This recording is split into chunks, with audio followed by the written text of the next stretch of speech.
سب سے پہلے آپ کو بتائیں گے chairman Peoples Party Bilawal Bhutto Zardari کا کہنا ہے کہ پی ٹی آئی انتہا پسندی کی سیاست چھوڑ دے، لیڈر کی گرفتاری اور کیس پر قومی اداروں پر حملہ کریں گے تو ایکشن پر شکایت نہیں ہونی چاہیے، سیاسی جماعتوں کو جمہوریت کی بقا کے لیے سیاسی حل نکالنا چاہیے۔ لاڑکانہ میں میڈیا سے گفتگو میں بلاول نے کہا کہ حالات کے پیش نظر تمام سیاسی جماعتوں کو ایک نقطے پر لانے کے لیے صدر آصف علی زرداری کو کردار ادا کرنا ہوگا۔ اس ملک کی ترقی، اس ملک کی معاشی ترقی، ہماری جمہوریت کی ترقی، ہماری ملک کی بھلا اس میں ہے کہ ہم پاکستان کی سیاست کو اس نتیجے میں لے کر آئیں۔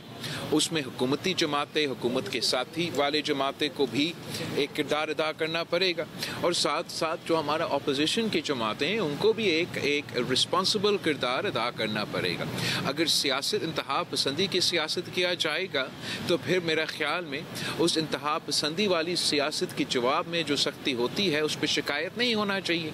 انگریزی میں ایک کہاوت ہے if you can't stand the heat get out of the kitchen، اور اگر ایک طرف آپ کے لیڈر پہ ایک چھوٹی سی نیب کیس بننے پہ اور ایک چھوٹا سا گرفتاری کے رد عمل پہ آپ ہمارے قومی ادارے پہ حملہ کریں گے، پھر بعد میں آپ ایسے شکایت نہ کریں کہ قانون اور آئین کے مطابق آپ کے خلاف ایکشن ہوگا۔ پیپلز پارٹی اگر یہ قدم اٹھاتی تو ہمارے ساتھ کیا حشر کیا جاتا؟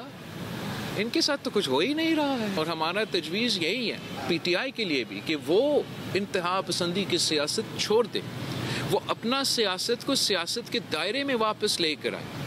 یہ ان کی سیاست کے لیے، ان کی سیاسی جماعت کے لیے، ان کی سیاسی کارکنوں کے لیے بہتر فیصلے ہوگا، اور اس کا اثر پورے ملک کی سیاست پہ بھی، پاکستان کی جمہوری سیاست پہ بھی مثبت ہوگا۔ وزیراعظم شہباز شریف نے Kashmir institute of nuclear medicine oncology اور ریڈیالوجی کا افتتاح کر دیا۔ تقریب سے خطاب میں وزیراعظم نے کہا کہ کینسر اسپتال سے علاج کے لیے دیگر شہروں کا رخ کرنے والوں کو مقامی سطح پر بہترین طبی سہولتیں میسر آئیں گی۔ وہ خود بھی کینسر کے مرض میں مبتلا رہے ہیں، انہیں اندازہ ہے کہ وسائل سے محروم افراد کے لیے کینسر کا علاج کتنا مشکل ہے۔ وزیراعظم نے کہا کہ دکھی انسانیت کی خدمت سے بڑھ کر کچھ نہیں۔ I myself, I am a cancer survivor. I could afford this very expensive treatment at that point in time. This is now more than 20 years ago. Imagine the plight of the common man in this country. Imagine those, coming from remotest areas of Pakistan. So here we are, a very valuable contribution of Pakistan Atomic Energy Commission, and of course combined with SPD. I think there cannot be a bigger service to suffering humanity than treating those patients who are at the edge of their life because of this threatening disease. ابھی آپ کو بتائیں گے M Q M Pakistan کے مصطفیٰ کمال نے بانی M Q M پر عمران فاروق کو قتل کرانے کا الزام لگا دیا۔ کراچی میں پریس کانفرنس کرتے ہوئے مصطفیٰ کمال کا کہنا تھا کہ بانی ایم کیو ایم کے نشے میں دھت ہو کر عمران فاروق کو قتل کرنے کا حکم دیا۔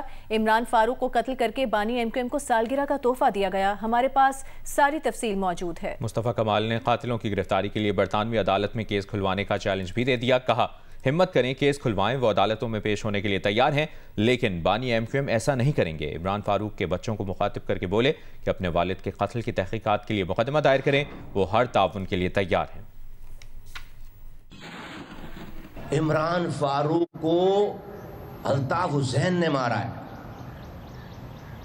مروایا ہے، نشے میں دھت، یہاں کسی کو فون کیا کہ تمہارے قائد کو پریشان کرتا ہے، انہوں نے پلان کر لیا اور پلان کر کے جا کر عمران فاروق کو مار دیا۔ ساری ڈیٹیل ہے ہمارے پاس۔ 17 سپٹمبر 2010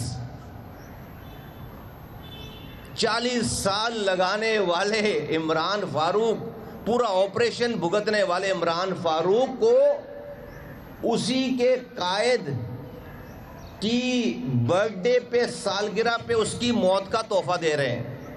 تم برطانیہ کی عدالت میں جا کر یہ ایک اپلیکیشن کیوں نہیں لگاتے، پٹیشن کیوں نہیں لگاتے کہ میرے 40 سالہ دیرینہ ساتھی کا برطانیہ کی سرزمین پر قتل ہو گیا، مجھے اس پہ قاتلوں کا پتہ لگا کر دیا جائے. یہ کیس چل رہا تھا، چونکہ 25 سالوں سے رو سے پیسے لے رہے تھے. سارے ڈاکومنٹ رو ڈاکٹر عمران فاروق کے گھر سے ساری اس کی میٹنگوں کے پیپر نکال کر لے گئی. یہ کیس دا مومنٹ کراؤن جو عدالت ہے پروسیکیوشن میں یہ داخل ہوتا، وہ ڈاکومنٹ سارے پبلک ڈاکومنٹ بن جاتے اور دنیا کو پتہ چل جاتا کہ 25 سالوں سے رو سے پیسے لے کر یہاں پر دہشت گردی کرا رہے ہیں، کیمپ چلا رہے ہیں. تو انڈیا نے اپنا ہائیسٹ آفس استعمال کر کے برطانیہ کو کہا کہ اگر نہیں روکا تو ہم اپنی ساری انویسٹمنٹ ختم کر دیں گے برطانیہ میں. میں آج آفر کرتا ہوں الطاف حسین کو کہ میں برطانیہ کی عدالتوں میں پیش ہونے کے لیے تیار ہوں. وہ جا کر اپنے شہید انقلاب کی اپلیکیشن لگائے، کیس کھلوائے. ہمت کرے. نہیں کرے گا، مجھے پتہ نہیں کرے گا. سیکیورٹی فورسز نے بلوچستان کے علاقے قلات میں انٹیلیجنس بیسڈ آپریشن کیا ہے. ISPR کے مطابق شدید فائرنگ کے تبادلے کے بعد بھارتی سرپرستی میں سرگرم 4 دہشت گرد ہلاک ہو گئے. ہلاک دہشت گردوں کے قبضے سے اسلحہ، گولہ بارود اور دھماکہ خیز مواد برآمد ہوا ہے. ISPR کا کہنا ہے سیکیورٹی فورسز نے دہشت گردوں کے ٹھکانے کو مؤثر طریقے سے نشانہ بنایا. ملک سے دہشت گردی کے ناسور کا مکمل خاتمہ کیا جائے گا.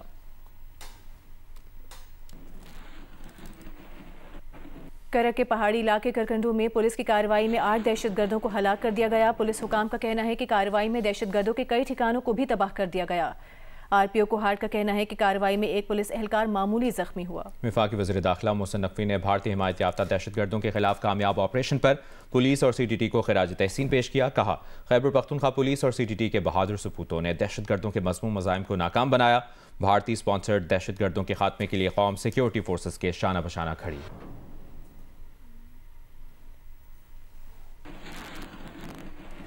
وزیر اطلاعات پنجاب اسما بخاری نے PTI کی اسٹریٹ موومنٹ پر رد عمل دیتے ہوئے کہا ہے کہ کل رات سے بنگلہ دیش کی تصویریں لگا کے خوش ہو رہے تھے، لیکن آج دن کی روشنی میں اسٹریٹ موومنٹ کا پول کھل گیا. اسٹریٹ موومنٹ والوں کو نعروں کا جواب دینے والا بھی کوئی نہ ملا. انہوں نے کہا کہ بہت سیر کر لی پاکستان کی، یورپ، لاہور کی، اب خدا کے لیے واپس تشریف لے جائیں. اسما بخاری نے کہا کہ آپ لاہور کو سکھ کا سانس لینے دیں. بہت پروٹوکول لاہور میں دیکھ لیا، واپس جا کر خیبر پختونخوا کے لوگوں کی بھی داد رسی کریں.